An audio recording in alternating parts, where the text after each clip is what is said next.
अस्सलाम वालेकुम। पिछली क्लास में हमने टूल सीखे थे एडोबी प्रीमियर प्रो के, और आज की क्लास हमारी टेक्स्ट के ऊपर है। टेक्स्ट कैसे टाइप किया जाता है, कैसे उसका फॉन्ट स्टाइल चेंज किया जाता है और उसको कहाँ कहाँ हम इस्तेमाल कर सकते हैं। यहाँ पर मैंने एक सीक्वेंस बनाई हुई है और उसके अंदर एक वीडियो को मैंने इंपोर्ट किया हुआ है। और यहाँ टूल बार्स में आपको दिखता है टेक्स्ट टाइप टूल, यहाँ पर आपने क्लिक करना है और सिंपली आपने इस प्रोग्राम मॉनिटर के ऊपर क्लिक कर देना है। जब आप क्लिक करते हो तो यहाँ पर आप भी टाइप करो, वो आपको यहाँ पर दिखेगा। और साथ में आपके पास यहाँ पर 5 सेकंड की एक लेयर भी बनी हुई मिलती है। मूव टूल को मैं पकड़ रहा हूँ और यहाँ पर इसको मैं कहीं भी मूव कर सकता हूँ इस लेयर को पकड़ के, ठीक है। तो अगर मुझे यहाँ पे सेंटर में कुछ लगाना है इससे पहले वेडिंग से रिलेटेड, तो जब मैं टेक्स्ट के ऊपर क्लिक करता हूँ तो यहाँ पर इफेक्ट्स कंट्रोल के अंदर मेरे पास वेक्टर टेक्स्ट की प्रॉपर्टीज आती है। ये 2 प्रॉपर्टीज आती हैं जिस पे हम टेक्स्ट को मजीद एडिट कर सकते हैं या ट्रांसफॉर्म कर सकते हैं। टेक्स्ट वाले पे हम जाते हैं सबसे पहले, और यहाँ पर अगर हमें टेक्स्ट चेंज करना है तो हम यहाँ से डायरेक्टली डबल क्लिक करके चेंज कर सकते हैं जो भी मुझे करना है। तो यहाँ पर अगर मैं वेडिंग वीडियोग्राफी अगर मैं लिखता हूँ और मुझे यहाँ से फॉन्ट चेंज करना है तो मैं क्या करूँगा, पहले यहाँ पर क्लिक करूँगा, आल कंट्रोल ए प्रेस करना है और आल का आल टेक्स्ट सेलेक्ट करना है। आप यहाँ से भी कर सकते हो माउस के जरिए जैसे हम नॉर्मली करते हैं, नहीं तो आप कंट्रोल ए प्रेस करें और यहाँ पर आप अपना फॉन्ट चेंज करें। तो यहाँ पर मैं फॉन्ट चेंज कर रहा हूँ और यहाँ से इसका स्टाइल चेंज कर रहा हूँ ताकि ये बोल्ड हो जाए। यहाँ से देखो आप रेगुलर भी कर सकते हैं तो इससे आपका फ़ॉन्ट पतला हो जाएगा, और आप बोल्ड भी कर सकते हैं इससे आपका फ़ॉन्ट काफ़ी हैवी लगने लगेगा। फ़ॉन्ट साइज सेट कर सकते हैं। मुझे छोटा फ़ॉन्ट नहीं चाहिए, मतलब मुझे कैपिटल करने हैं सारे के सारे। तो यहाँ पर आपके पास MS वर्ड वाले जितने भी ऑप्शन होते हैं वो सारे आपको यहाँ पर मिलते हैं। अगर आप एडोब फोटोशॉप यूज़ करने वाले हैं तब तो आपको एग्जैक्टली ये सारी चीज़ें पता होंगी, यहाँ से क्या होगा, यहाँ से क्या होगा। यहाँ पर फ़ॉन्ट टेक्स्ट चेंज होता है, यहाँ पर अलाइनमेंट सेट होती है, मैं सेंटर अलाइनमेंट करता हूँ। उसके बाद ये ट्रैकिंग, लीडिंग और उसके बाद यहाँ पे कर्निंग, इन सब का क्या क्या काम है वो सब आपको ऑलरेडी पता है। तो यहाँ पर ऑल कैप्स मैं करूँगा और उसके बाद ये कुछ ज़्यादा बोल्ड लग रहा है तो इसको थोड़ा कम बोल्ड करते हैं। उसके बाद थोड़ा सा नीचे आ जाए, यहाँ पर हम कलर रख सकते हैं, यहाँ पर हम स्ट्रोक रख सकते हैं। स्ट्रोक मतलब आउटलाइन। यहाँ पर देखिए कि अगर मैं रेड कलर की आउटलाइन लगा रहा हूँ और यहाँ से की मैं थाई कर रहा हूँ तो आप रेड कलर की आइकन देख सकते हैं, यहाँ पर आउटलाइन लग गई है। लेकिन ये बहुत ज़्यादा अच्छी से नहीं लग रही, तो ये आपको यहाँ पर सेंटर करना होता है ताकि एक अच्छे से लुक दे ये। नहीं तो आप आउटर दे सकते हैं लेकिन फिर आपको इतनी ज़्यादा आउटलाइन का वैल्यू जो यूज़ नहीं करनी, आपको सिर्फ इतनी यूज़ करनी है। 10 पॉइंट 13 पॉइंट मैक्सिमम 15, इससे ज़्यादा 15 से ऊपर आपने बढ़ना नहीं है, वरना अमूमन हम स्ट्रोक यूज़ करते ही नहीं है। उसके बाद आता है बैकग्राउंड। बैकग्राउंड पर क्लिक करने के बाद यहाँ पे जब चेक करते हैं आप, इसकी ओपेसिटी आपने 100% कर लेनी है और यहाँ पर आपने इसको थोड़ा सा बढ़ा देना है। तो अब बाहर देख सकते हैं यहाँ आपके पास पीछे एक बॉक्स बना हुआ मिल गया है, ठीक है। ये बॉक्स भी अगर आप पीछे चाहते हो तो वो लग सकता है। ये ज़्यादातर यूज़ होता है कैप्शंस के लिए, या पर नीचे एक स्लाइड चल रही होती है हम उसके लिए यूज़ कर रहे होते हैं।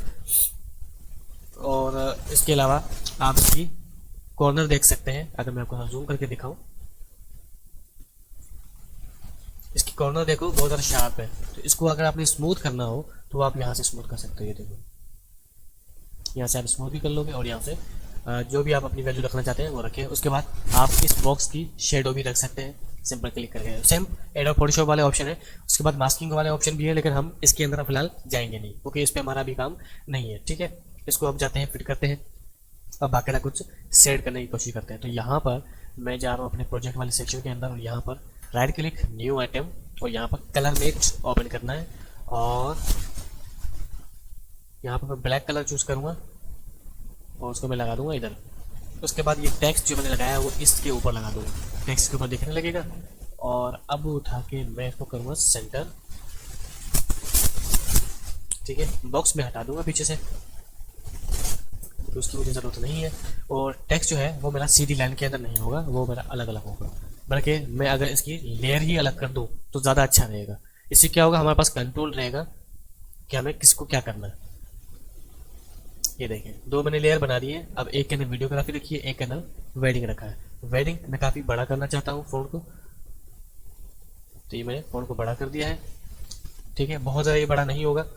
तो अब आपने क्या करना है, वेक्टर मोशन वाले इस प्रॉपर्टी के ऊपर क्लिक करना है और यहाँ पे आपको सेंटर पॉइंट दिखेगा। ये सेंटर पॉइंट आपने इस अपने टेक्स्ट के बिल्कुल सेंटर में कर देना है। उसके बाद आपने इसका साइज थोड़ा सा बढ़ा देना है, जितना आप बढ़ाना चाहें, ठीक है। और वीडियोग्राफी बिल्कुल अपनी जगह पर ठीक है, लेकिन यहाँ पर मुझे इस फ़ोन को थोड़ा पतला रखना है ऐसे, और इसकी ट्रैकिंग बढ़ानी है।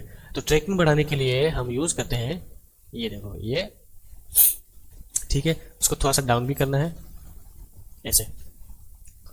अब मैं क्या करूँगा, बिल्कुल 0 सेकेंड पे जाना है और इन सब की ओपेसिटी मुझे सेट करनी है। ओपेसिटी अगर मुझे यहाँ पर नहीं मिलती तो मैं मोशन वाले सेक्शन के अंदर जाके भी मैं ओपेसिटी सेट कर सकता हूँ। ठीक है, तो यहाँ पर ये ओपेसिटी 0 और अगले 1 सेकेंड पे यहाँ टाइम फ्रेम के अंदर जाऊँगा, 1 सेकेंड को टाइप करूँगा और यहाँ पर इसको 100% कर दूंगा, तो ये ऐसे मेरे पास आ जाएगा।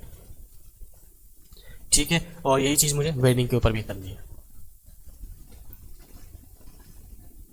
मोशन वाली प्रॉपर्टी के अंदर मुझे जाना है और ओपेसिटी 0 और अगले 1 सेकेंड पे मुझे 100% करना है। अब ये दोनों अपनी टाइमिंग के मुताबिक आएंगे। अच्छा, इसके अलावा वेडिंग और वीडियोग्राफी ये जूम इन होते हुए नजर आए, वो आप यहाँ से भी कर सकते हो, लेकिन मुझे ऊपर से करना है ये चीज़। तो वेक्टर मोशन के ऊपर जाऊँगा और वही चीज़ आपने 1 सेकेंड वाला टाइम यहाँ पे आके आपने इसकी वैल्यू डाउन कर देनी है, तो ये ऐसे दिखेगा। लेकिन इसकी टाइमिंग हम थोड़ी सी बढ़ाते हैं ताकि स्लोली आए। अभी भी बहुत ज़्यादा है, टाइम मैंने बढ़ा दिया है। ठीक है, ये बिल्कुल सही हो रहा है। वैल्यू हमने 70 रखी थी, सेम चीज़ हम इस वीडियोग्राफी वाले काम के अंदर भी करेंगे। टाइमिंग हम सेम रखेंगे। ये की फ्रेम मैंने लगा दिया। अच्छा, की फ्रेम आपको जाहिर सी बात है नहीं पता, मैं एक बार फिर से बता देता हूँ क्योंकि हमने इससे पहले ये चीज़ को कवर नहीं किया था। जितनी भी प्रॉपर्टीज होती है ना, position, scale, rotation, anchor point, उसके अलावा opacity, rotation, anti flicker, blend mode, time, यहाँ पे आपको जितनी भी प्रॉपर्टीज दिख रही है उन सब के ऊपर की फ्रेम लगता है। की फ्रेम का मतलब आप टेक्स्ट की कोई भी एनिमेशन करना चाहो तो आप इसकी मदद से कर सकते हो। हर प्रॉपर्टी के आगे एक स्टॉप वॉच होती है और स्टॉप वॉच के आगे आपके पास कुछ वैल्यूज शो होती है और उस वैल्यूज से जरिए आप अपनी वैल्यूज को अप डाउन करके उसको एनिमेट करते हो। इसके अलावा हमारे पास साइड में एक और बटन मिलता है कि अगर हमारे पास कोई वैल्यू खराब हो जाती है तब इसके क्लिक करके सारे पैरामीटर्स को हम रीसेट कर सकते हैं। पैरामीटर्स का मतलब क्या होता है, जितने भी हमने की फ्रेम लगाए होते हैं उसको हम पैरामीटर बोलते हैं। तो अब हमें वापस से मैं आपको सही से बताता हूँ। वेडिंग वाले पर मैंने क्लिक करना है और यहाँ पर स्टॉप वॉच पे क्लिक कर दिया। अब देखो यहाँ पर की फ्रेम बन गया है। ठीक है, अब मुझे आगे जाना है बिल्कुल इस वाले टाइम के ऊपर। यहाँ तो कोई इंडिकेटर यहाँ पे शो होता है, यहाँ पे शो होता है, तो इसके बिल्कुल एंड पे जाना है, लेके जाना है और यहाँ पे इस जगह पे क्लिक कर देना है। ये भी की फ्रेम ऐड करने और रिमूव करने के लिए यूज होता है। Remove add, remove add. उसके बाद यहाँ से आप मूव कर सकते हो अपने पिछले की फ्रेम अगले की फ्रेम की तरफ। देखो पीछे तो ये आगे, ये पीछे, ये आगे, तो पीछे की फ्रेम के ऊपर गया और वैल्यू मैंने टाइप कर दी 70। अब देखो टेक्स्ट यहाँ पे 70 था। अब जब तक मेरा वो की फ्रेम आएगा तब तक ये इसकी जो स्केल है वो 117 तक आ जाएगी। तो ये एक तरह से ये एनिमेट हो गया। ठीक है, सेम इस तरह से मैं वीडियोग्राफी के साथ भी सेम इसी तरीके से काम करूंगा।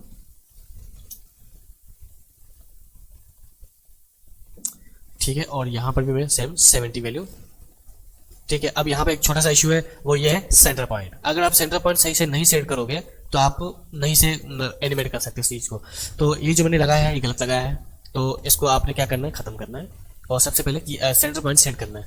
याद होगा मैंने अभी आपको सेंटर पॉइंट लगाने का तरीका बताया था। वेक्टर मोशन पे आपने क्लिक करना है, यहाँ पर आपको बाउंड्री दिखेगी और ये सेंटर पॉइंट उठा के आपने ठीक है, अब हमने 2 लेयर्स बना ली है वेडिंग और वीडियोग्राफी की और दोनों की हमें अपनी टाइमिंग दे दी है। ठीक है, टाइमिंग उतनी ही देनी है जितनी हमने लेयर की बाय डिफॉल्ट थी। याद है, यहाँ पर राइट क्लिक करके स्पीड ड्यूरेशन में आपने इसकी देख लेनी टाइमिंग 5 सेकंड है और जो हमने इसको की फ्रेम दिया है वो भी 5 सेकंड का ही दिया है, चाहे वो वीडियोग्राफी का हो चाहे वो वीडियो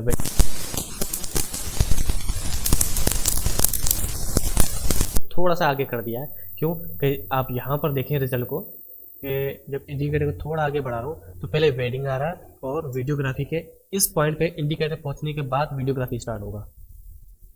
ठीक है, तो पहले वेडिंग, उसके बाद वीडियोग्राफी, उसके बाद ऐसे ऐसे जूम आउट होगा, जूम इन होगा और उसके बाद यहाँ पर ये डिसअपीयर हो जाएगा। तो डिसअपीयर करने के लिए मैं अभी कोई सीन बना रहा हूँ, लेकिन ये चीज़ आपने इस तरीके से करनी है। अब उम्मीद है आपको ये चीज़ समझ में आई होगी। ठीक है, मैं एक बार रिकअप कर रहा हूँ आपको कि आपने जब टेक्स्ट लगा दिया उसके बाद आपको मोशन, वेक्टर मोशन पे आना है, सेंटर पॉइंट देखो सेंटर रखना है और वीडियोग्राफी पे भी आपको आके सेंटर पॉइंट सेंटर में करना है। और वीडियोग्राफी को मैंने रेगुलर दिया है, जबकि वेडिंग को मैंने ब्लैक दिया है। फॉन्ट साइज छोटा बड़ा आप अपने हिसाब से कर सकते हैं। और उसके बाद यहाँ पर आने के बाद आपने स्केल की फ्रेम ऐड करना है, यहाँ से आप की फ्रेम ऐड कर सकते हो। यहाँ पर की फ्रेम की स्टार्टिंग होती है, स्टॉप वॉच पे क्लिक करना जरूरी है। तो फर्स्ट में आपको जो की फ्रेम लगाना है तो इसके ऊपर क्लिक करना है। उसके बाद आपको दूसरी टाइमिंग के ऊपर जाना है जहाँ पर आपने एंड करना है और वहाँ पर जाने के बाद आपको दूसरी बार की